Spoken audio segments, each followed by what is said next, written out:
एक बार की घटना है, कुटकाचल के जंगल में गए, वहां पर अग्नि लगी, लेकिन ऋषभ देव जी ने प्राण बचाने का प्रयास नहीं किया। उसी जंगल में अपने शरीर का त्याग कर दिया ऋषभ देव जी ने। भरत जी महाराज ने राजपाट संभाला माताओं बंधुओं, और वो भी दिव्य महापुरुष थे। 1 करोड़ वर्ष राज किया अपने पुत्रों को राज दे करके, और तब वो पुनः आश्रम हरिद्वार चले गए।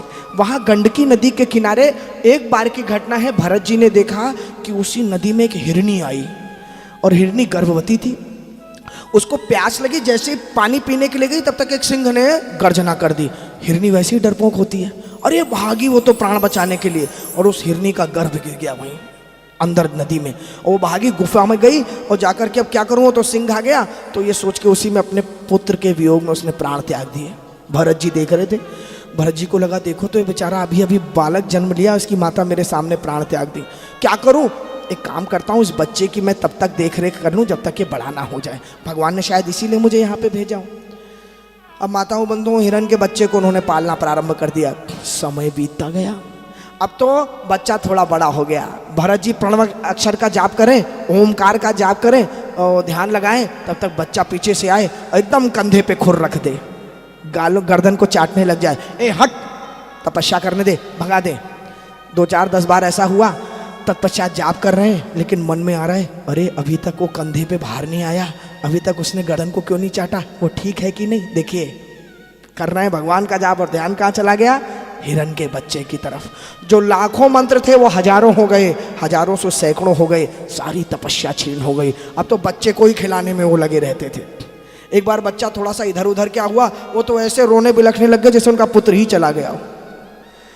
माताओं बंधुओं, उस बच्चे के मोह में भरत जी ने सारी तपस्या छोड़ दी, किंतु जिसको कभी नहीं टाला जा सकता वो कराल काल ठीक उसी प्रकार भरत जी के सामने आके खड़ा हो गया, जैसे चूहे के बिल में एकदम सर्प के सामने खड़ा हो जाता है।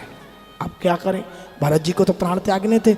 उधर बच्चा, हिरण का बच्चा भी बैठा, वो एकदम मासूम तरीके से देख रहा। अब वो हिरण मोह तो होगा ही बच्चे को, एकदम देख रहा रोता हुआ।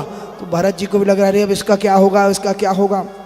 अभी मैंने चर्चा की है ना, गीता में भी भगवान श्री कृष्ण ने कहा है, यम यम व्यापी स्मरण भावम त्यज तंते कलेवरम तम तमय वैति कौन्तेय सदा तद्भाव भाविता। जैसा भाव होगा वैसा ही कलेवर पाओगे अंत में। अब क्या हुआ, ये हिरण बन गए प्राण त्यागने के बाद अगले जन्म में, किंतु तपस्या के कारण ज्ञान नहीं गया था। इनको लगा देखो तो इतनी मैंने तपस्या की और एक वो हिरण के कारण ममत्व हुआ और सब कुछ बर्बाद हो गया, इस बार किसी से संबंध ही नहीं बनाऊंगा। वहीं गंडकी नदी में अपने शरीर को रखते रखते शरीर का त्याग कर दिया। पुनः जन्म हुआ आंगिरस गोत्र के ब्राह्मण के यहाँ, जिनकी 2 धर्म पत्नियां। पहली पत्नी से 9 संतानें, दूसरी पत्नी से जुड़वा बच्चे, एक बहन और एक भाई के रूप में यही भरत जी महाराज। लेकिन ज्ञान नहीं गया था, ये समझ गए थे कि किसी से अपनापन नहीं करूंगा, किसी से प्रेम नहीं बनाऊंगा, किसी से संबंध नहीं बनाऊंगा। तो एक बात समझ लीजिए, संबंध बनाना आपके ऊपर नहीं होता, संबंध सामने वाला आपसे बनाता है। और संबंध क्यों बनाता है जानते हैं, बड़ा कड़वा सत्य है लेकिन सत्य यही है। आपसे कोई प्रेम नहीं करता, आपके गुणों से प्रेम होता है। जब तक आपके गुण हैं तब तक व्यक्ति आपको प्रेम कर रहा है। जैसे गुण चले गए, पिताजी की पेंशन आ रही है, बच्चे बड़ा सम्मान कर रहे हैं, वही पिताजी कुछ कमाते नहीं है, तो देख लो अंतर है माताओं बंधुओं। जब तक गुण है तब तक सम्मान होगा। आप बताइए ना, दूसरा उदाहरण, कोई बड़ा पीने वाला है, बहुत ऐसा है, उसके परिवार वाले उससे प्रेम नहीं करेंगे। कुछ समय बाद वही अगर गुण बदल जाए, सतोगुणी हो जाए, पूजा पाठ करने लग जाए, सदाचारी हो जाए, उससे प्रेम हो जाएगा।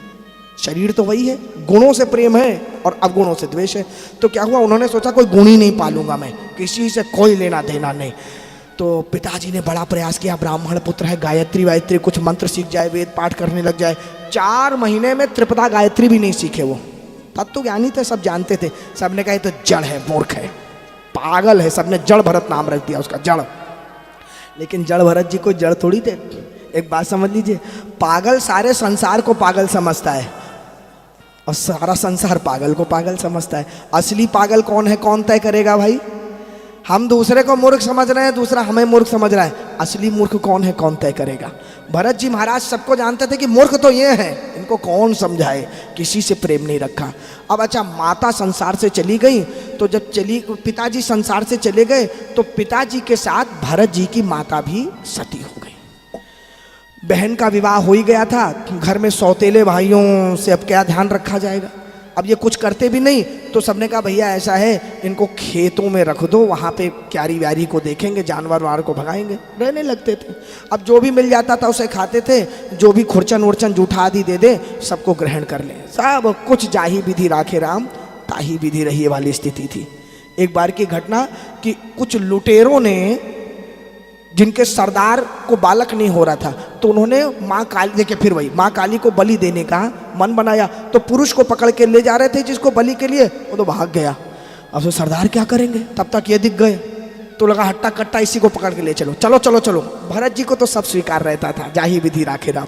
तो क्या हुआ, चले गए वहाँ जाकर के उनको पहले अच्छा खिलाया पिलाया, माला वाला पहनाई, पूजा की।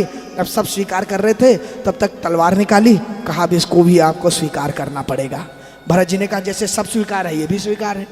जैसे ही तलवार मारने को हुए, मूर्ति फोड़ के माता भद्रकाली प्रकट हो गई और उन्होंने उसी तलवार से सारे लुटेरों का वध कर दिया और सबके सिरों को गेंदों की तरह खेलती हुई, अट्टहास करती हुई वहाँ से चली गई।